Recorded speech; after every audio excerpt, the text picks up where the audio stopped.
Imaginary numbers are just a technique that allow you to take the square root of negative numbers. These are not real numbers, they are imaginary numbers, in which the number system is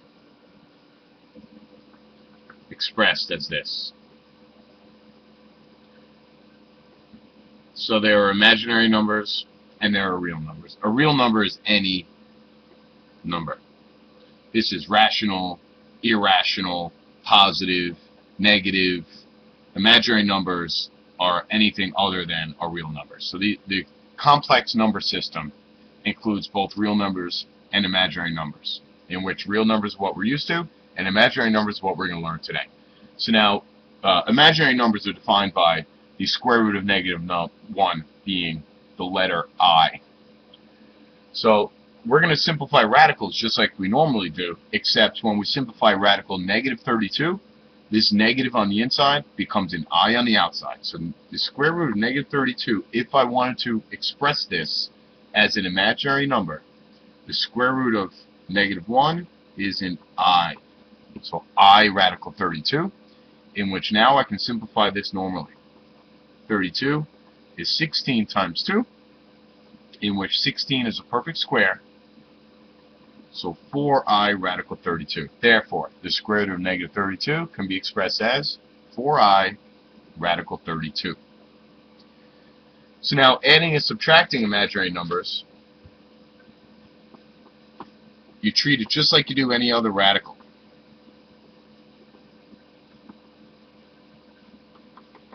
So let's say we had 2 radical 2 minus 3i radical 2. Well, the radicands are the same. However, the coefficients are not like terms.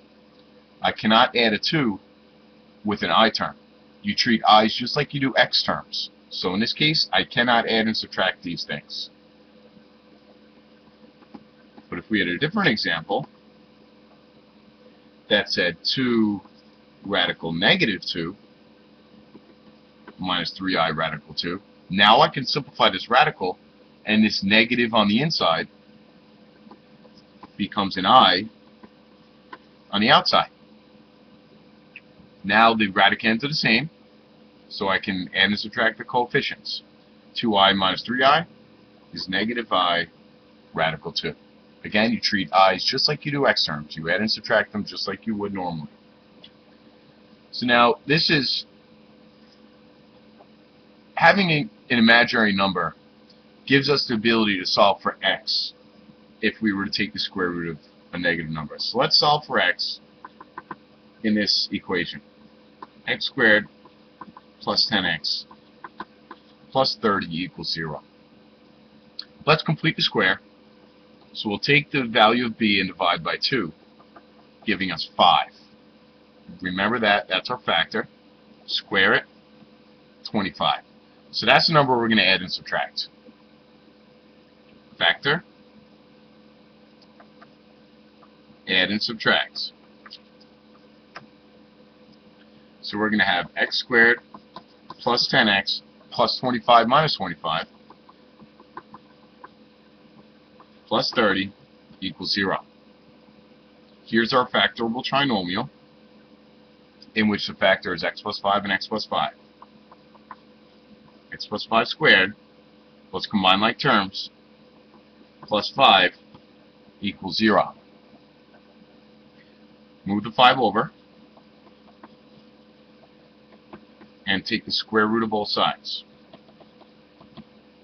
Positive, negative, radical negative 5. Well, that's going to pose some trouble here because I cannot take the square root of a negative number, but I can express this as an imaginary number. So x equals negative 5 plus or minus I radical 5. So I solve for x, but let's think about what this is telling me. This is an imaginary number, and by solving for x, what we're doing is searching for the roots. By searching for the roots of a quadratic, we're trying to find out where it crosses the x-axis. Since the roots are imaginary,